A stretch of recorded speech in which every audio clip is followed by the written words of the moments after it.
할렐루야. 주의 평안이 함께 하시기를 주의 이름으로 간절히 축원합니다.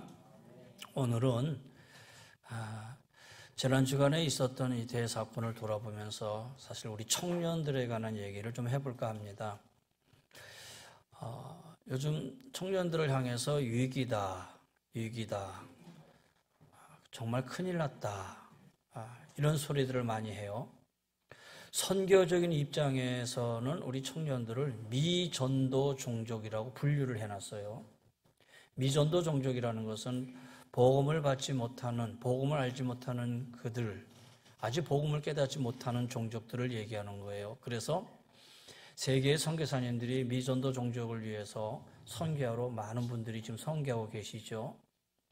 그런데 오늘 이 국내에 복음이 20%, 30%가 전파되고 기독교인이 1000만 명, 또 700, 800만이라고 하는 이 시대 속에서 우리 청년들을 미전도 종족으로 구분해 놨어요. 그만큼 이 청년들이 교회 다니고 청년들이 예수 믿는 그런 모습들을 보기 힘든, 그래서 청년들을 우리가 선교해야 된다, 그렇게 놓고 지금 선교적인 입장에서는 기도하고 또 애를 쓰고 있는 것이죠. 요즘 우리 청년들에 관한 얘기를 제가 인터넷을 통해서 쭉 찾다가 몇 가지 얘기를 한번 찾아봤어요. 첫 번째입니다. 미국에서 25년 목회하다가 정말 오랜만에 한국에 왔는데 얼마 전에 황당한 일을 겪었다고 해서 글을 올렸어요. 그 글을 그대로 인용해 보죠. 수십 년 만에 고국에 와서 참 황당한 일을 겪었네요. 커피 전문점에 가서 주문을 하고 돌아서다가 뒤에 서 있는 여학생의 발을 밟았습니다. 깜짝 놀라 미안하다고 괜찮냐고 묻고 괜찮은 것 같아서 제자리로 돌아와 앉았습니다. 조금 있다가 커피에 크림이 필요해서 크림을 가지러 가는데 뒤에서 어떤 남자 청년이 아저씨 하고 부르는 것이었습니다. 그래서 뒤를 돌아보는데 갑자기 그 청년이 제 발등을 확 밟더니 미안합니다 하고 획 돌아서서 가버리는 것이었습니다. 아마도 그 아가씨의 남자친구였던 것 같았습니다.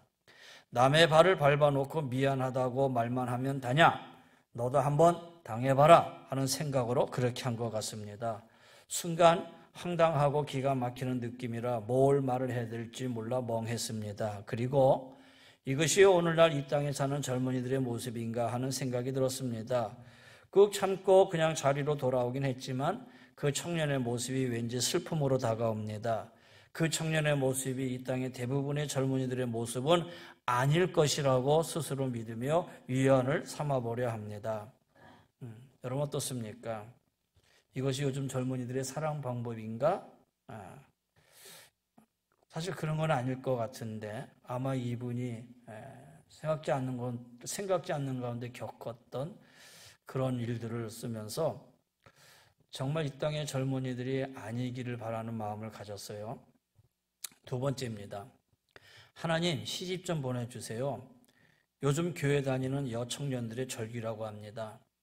안 그래도 요즘 교회 안에 청년이 줄어들고 있는데 그나마 청년 중에 여성 비율이 훨씬 높아서 여자 청년들과 딸을 둔 부모들의 이런 고백, 이런 말입니다. 하나님 기다리다 죽겠습니다.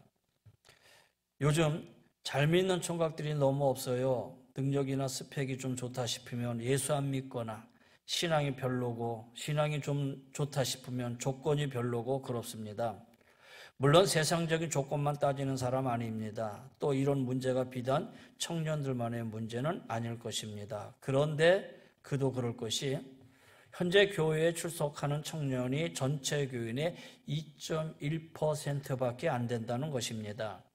교인 100명 중 청년은 단 2명도 안 된다는 뜻입니다. 그러니 청각이든 처녀든 아예 교회 안에서 청년들을 찾아보기 힘들고, 이 말은 신앙 좋은 젊은이들이 그만큼 적다는 뜻이고, 그러니 아가씨들은 신앙도 좋고 나름대로 능력이 있는 총각 만나기가 정말 힘들고 남자 청년들도 마찬가지라는 뜻입니다.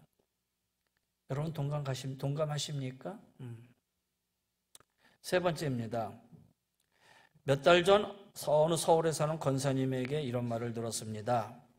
목사님, 요즘 우리 집이 전쟁터입니다. 무슨 소리세요? 글쎄, 저하고 우리 남편 장로님은 요즘 태극기 집회 나가는데 우리 애 둘은 죄다 촛불 집회 나간대요. 그래서 집에서 요즘 애들하고 얘기만 하면 싸움이 나고 큰 소리가 오가요. 목사님 아시잖아요.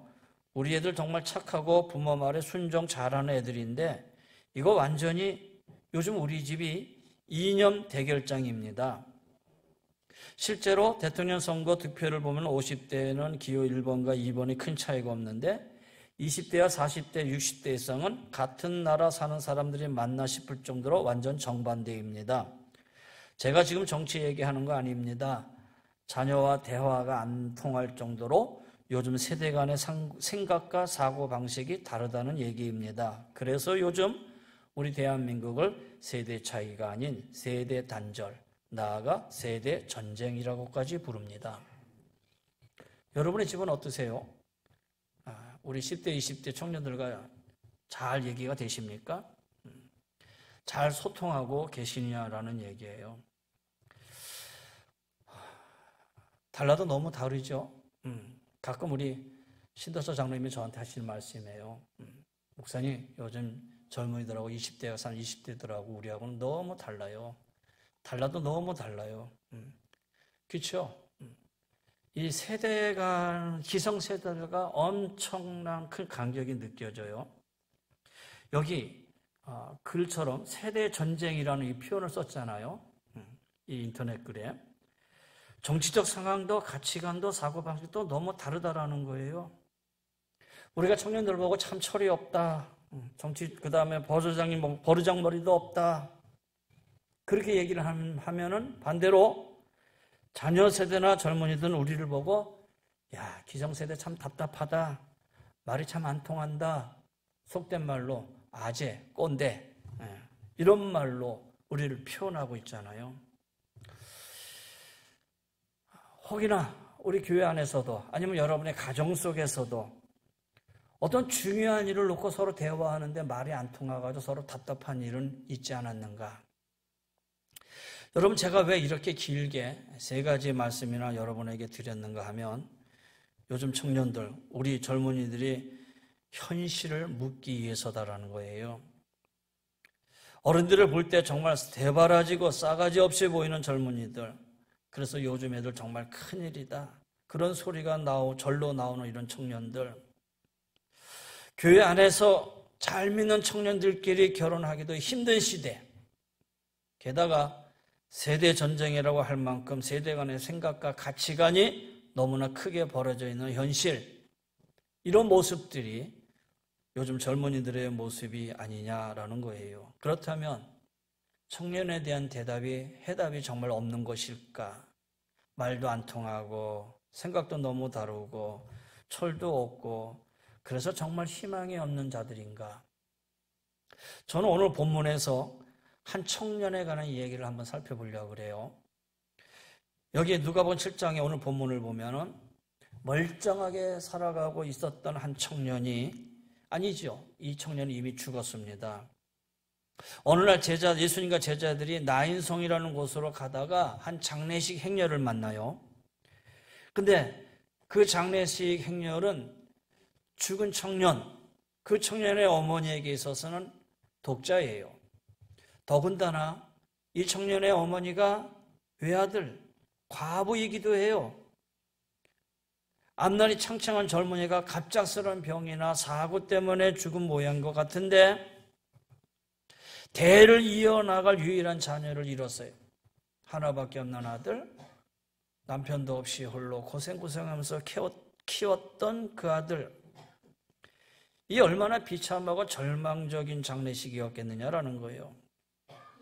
아마 우리가 눈에 보지 않아도 눈만 감고 이 모습을 한번 그려보면은 아주 그 모습이 생생하게 그려지잖아요. 어머니가 부르짖으며 울며 가다 실신하고 지치고 넘어지고 옆에 사람들이 부축을 또 해주고 겨우 관 뒤를 따라가고 있는 상황이죠. 동네 사람들 너무 기가 막혀서 그 가슴 아픔을 부둥켜 안고 곡하며 따라가는 모습이에요. 인생의 모든 소망이 다 끊어졌어요. 좌절됐어요. 쓰러질 밖에 없는 상황이에요. 이 나인성의 나인이라는 본래 이름은 즐거움이란 뜻이에요. 근데 이 즐거움이란 이름이 괴로움과 절망의 성읍이 되었어요. 그런데 이 절망의 성읍에 주님이 계셨어요. 주님은 그 모습을 보고 어떻게 반응하셨냐면 13절에 보니까 불쌍히 여기셨다고 그랬어요. 주께서 가부를 보시고 불쌍히 여기사. 여러분, 이 불쌍히 여긴다는 말, 에이 안 됐네, 참 딱하네, 이렇게 끝나는 불쌍함이 아니라 여기서 말하는 이 불쌍함은 헬라어로 말할 때 그 뜻이 창자가 뒤틀어진다라는 그런 뜻이에요. 그러니까 그냥 안 됐다, 아이고 어쩌면 그러냐, 쯔쯔 이런 수준이 아니라 창자가 뒤틀어지는 단장의 고통, 내 창자가 끊어지고 뒤틀어지는 고통. 주님은 그의 죽음을 보고 이렇게 단장의 고통을 느끼신 거예요. 불쌍히 여긴 거예요. 그러면서 주님은 그 다음에 이렇게 말씀하시죠. 울지 말라 그랬어요. 근데 이 울지 말라는 말도 우리가 잘 봐야 돼요. 슬퍼하지 말라, 아파하지 말라, 그런 뜻도 있겠죠. 그렇게 우리가 바라보지요. 근데 그거보다 더 깊은 뜻이에요. 역설적인 표현이기도 해요. 오히려 한 성서학자는 이렇게 해석을 해요. 그래, 내가 네 아픔을 안다. 내가 너의 아픔을 함께 겪는다. 그러니 실컷 울어라. 실컷 슬퍼하라. 참 역설적인 표현이죠. 주님은 울지 마라 그랬는데 그 말은 내가 너의 아픔을 아니 실컷 울어라. 누가 너 마음을 위로해 주겠느냐. 실컷 슬퍼해라. 그러면서 그 다음 이어지는 두 번째 의미가 있어요. 그 의미는 뭐냐? 끝났다고 포기하지 말고, 다시 말해서 그렇다고 해서 계속 울지만 말고 계속 슬퍼하지만 말고 지금부터 일어날 일을 잘 보아라. 이미 죽었다고 끝났다고 포기하지 말고 지금부터 일어날 일이 내 눈물을 거두어 가줄 것이다. 그런 뜻이라는 거예요. 주님이 앞으로 일어날 이 일은 무슨 일이냐? 지금 이미 죽음으로 싸늘해진 그 시신, 그 청년을 향해서 주님이 말씀하셔요. 14절이죠. 가까이 가서 그간에 손을 대시니 그 맨자들이 서는지라. 예수께서 이르시되 청년아 내가 내게 말하노니 일어나라 하시매 그랬어요. 모든 희망이 끊어진 그 상황 속에서 청년아 내가 내게 말하노니 일어나라. 그러니 청년이 관에서 일어나 앉고 말도 했다. 정말 다시 살아났다. 오늘 주님이 지난주 이태원의 사건에 계셨더라면, 주님이 그 자리에 계셨더라면 이렇게 하시지 않았을까? 청년아 내가 내게 말하노니 일어나라. 그렇게 말씀하셨을 텐데 오늘 말씀을 함께 보면서 오늘 이 사건과 그 다음에 이태원에서 일어났던 이 사건이 서로 오버랩이 되는 거예요. 그러면서 주님처럼 내가 내게 말하니 일어나라 이렇게 말하지 못한, 이렇게 하지를 못한 오늘 우리들의 나약함을 보게 되지요. 그러나 그럼에도 불구하고 우리가 가장 중요한 것이 있어요. 그거는 뭐냐? 우리 주님이 생명의 주관자라는 사실이에요. 생명을 주시는 분도 생명을 거둬가시는 분도 주님이셔요. 오늘 이 생명의 주관자이신 예수님, 이분이 의인의 유일한 소망이시다라는 거예요. 유일한 소망이 되신 그 예수님이 그 과부에게 희망이 되어 주셨다라는 거예요. 저는 오늘 울지 말라라는 이 말씀 속에, 또 청년아 내가 내게 말하노니 일어나라 라는 이 말씀 속에 이제 살아있는 우리 귀한 청년들, 이 시대를 살아가는 우리의 부모님들과 기성세대, 무엇보다도 희망을 포기하고 살아가는 우리 젊은이들에게 주시는 하나님의 귀한 메시지다라는 생각을 하게 돼요. 우리 부모 세대는 자녀로 인한 아픔과 실망을 극복하고 우리 청년들은 예수님 안에서 참된 미래와 희망을 찾아 다시 일어나야 된다라는 말씀이라는 것이에요. 여러분, 오늘 이 한국 사회를 살아가고 있는 우리 청년님들 뭐라고 표현한지 아십니까? 헬조선, 88만 원 세대, 3포, 5포, 이제는 7포를 넘어서 9포 세대, 이 시대를 살아가고 있는 청년들을 가리키는 말이기도 해요. 정말 살기 힘든 시대다라는 것이죠. 미래에 대해서 불안하게 살아가고 있다는 얘기예요. 청년들에게 묻습니다. 앞으로 내가 사는 게 지금보다 더 나아질 것이라고 믿냐? 기대하냐? 열의 9은 아니다라고 대답한다 그래요. 그만큼 젊은이들이 미래에 대한 희망을 갖지 못하는 거예요. 그러다 보니 오늘 젊은이들이 이 세대를 향해서 이생망 이렇게 표현을 쓴다고 그러죠. 이 생망이 뭔가라고 봤더니 이번 생에는 망했다 그런 뜻이라는 거예요. 여러분, 이 생망, 희망이 사라진 이 나라의 청년들의 절망을 표현하는 것이에요. 그러면 이 말을 듣는 우리는 허허하고 웃음으로 지날 게 아니라 그렇게 표현하는 그들의 몸을 보면서 이 기성세대는 정말 마음을 안타까울 수밖에 없다라는 거예요. 오늘의 이 청년 세대는 과거 어느 때보다 고민이 많다 그래요. 물론 여러분이나 나나 20대 젊은 때에도 고민이 있었습니다. 그때도 고민이 많았습니다. 그런데 지금의 청년들은 우리가 고민했던 그 고민의 시대보다 더 훨씬 많은 고민을 안고 살아간다는 거예요. 사회적으로 진학 문제, 학자금 문제, 아르바이트, 취업, 결혼, 수많은 고민과 어려운 상황에 처해 있다는 거예요. 그렇다면 여러분, 한국 사회는 그렇다 촌시고 오늘 교회의 현실은 어떠냐는 얘기죠. 교회 안에 급속도로 청년이 사라지고 있어요. 물론 성도수 전체가 감소세이지만 특히 청년들은 정말 급속도로 감소세를 넘어서서 급속도로 그야말로 사라져가고 있다라는 말이 실감날 정도로 많이 줄었다라는 거예요. 제가 20대입니다. 제가 20대 청년부 때, 다시 말해서 80년대 초반만 해도 교회 작년 출석 약 500명 정도가 되면은 교회 청년들이 약 100명이 훌쩍 넘었습니다. 그러니까 전체 작년 인구의 약 30%는 다 교회 청년들이었습니다. 그런데 최근 청년 보고서의 조사 결과는 앞서 말한 대로 2.1%입니다. 100명 중에 100명에 2명이라는 얘기입니다. 청년의 문제를 이렇게 방관하고 있다면 청년 세대는 점점점 감소가 세대에 급속하게 가속화될 것이고 이제 교회 안에 눈 씻고 봐도 청년 찾기가 점점점 힘들어지는 찾아봐도 없는 그런 현상이 곧 나타날 것이라는 거예요. 이미 교회 안에 청년이나 젊은 세대는 찾아볼 수가 없고 앉아 계신 분 대다수가 머리가 이제 허연 분들 경우가 많아요.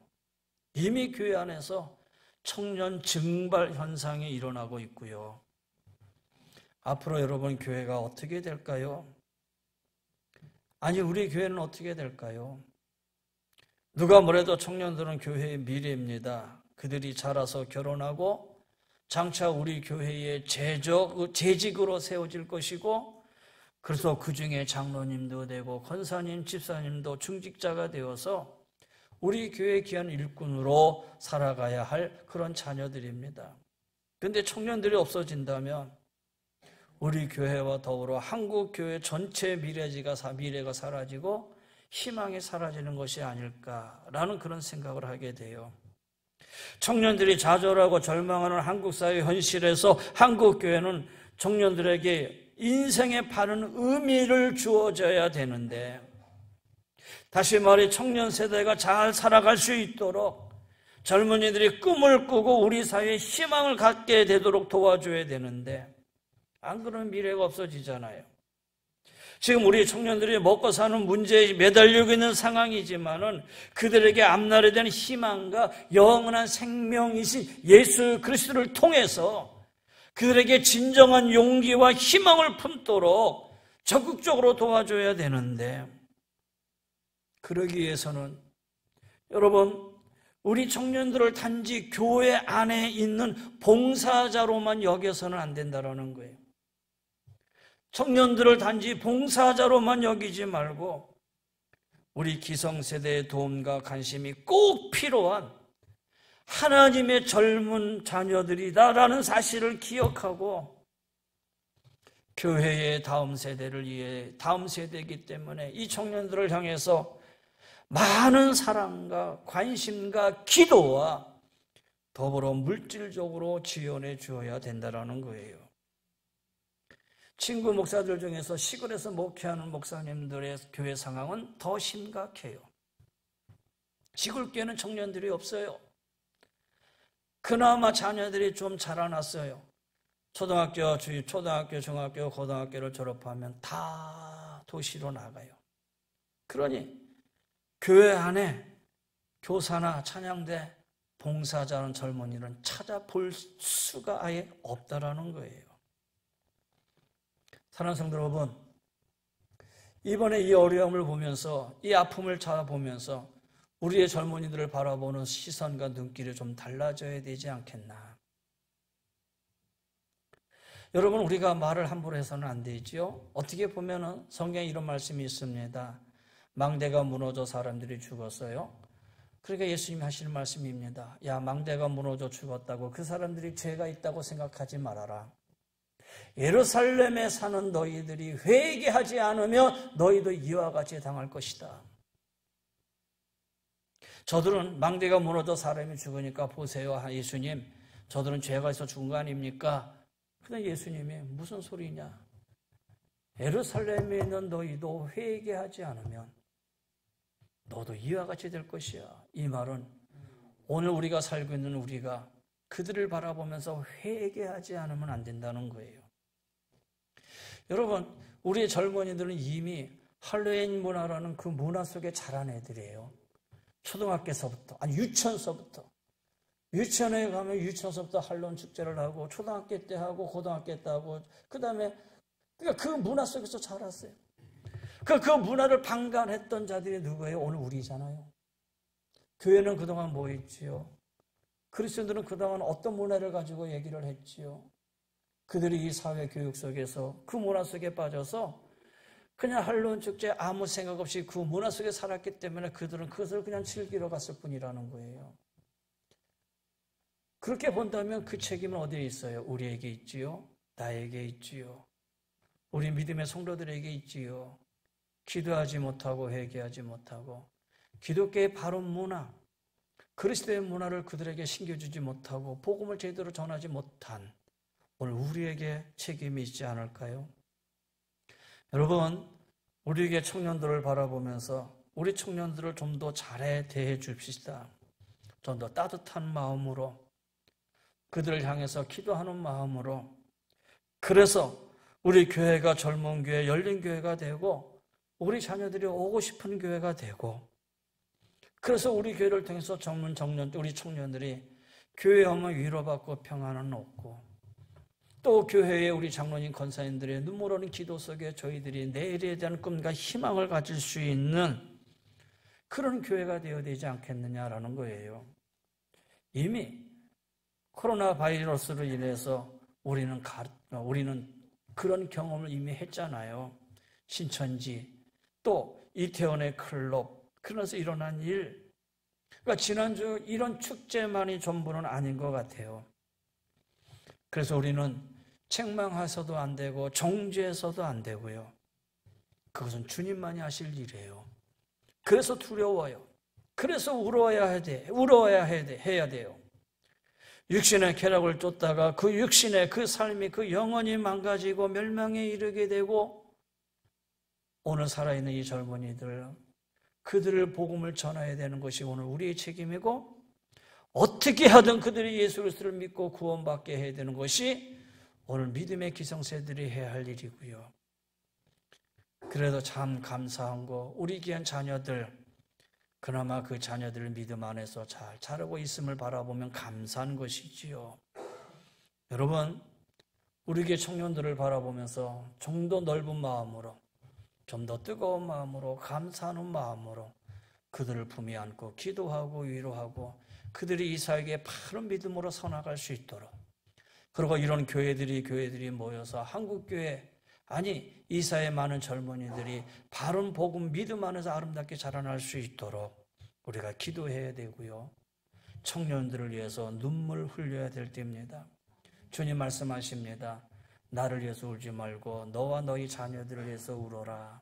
주님 말씀하신 것처럼 오늘 우리는 하나님의 몸된 교회와 귀한 청년들을 위해서 눈물을 흘리며 우리 내일의 귀한 젊은이들을 위해서 더 넓은 마음으로 품고 사랑하고 그들의 내일을 위해서 함께 아파하고 기도하며 그들이 이 땅, 이 하나님의 몸된 교회에서 저희들의 미래가 아름답게 펼쳐나갈 수 있도록 여러분 기쁜 관심 가지시고 기도하며 나갈 수 있는 우리 모두가 다 되시기를 주님 이름으로 간절히 권면하며 축원합니다.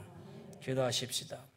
여호와는 내게 복을 주시고 너를 지키시기를 원하며 여호와는 그의 얼굴을 내게 비추사 은혜 베푸시기를 원하며 여호와는 그 얼굴을 내게로 향하여 드사 평강 주시기를 원하노라.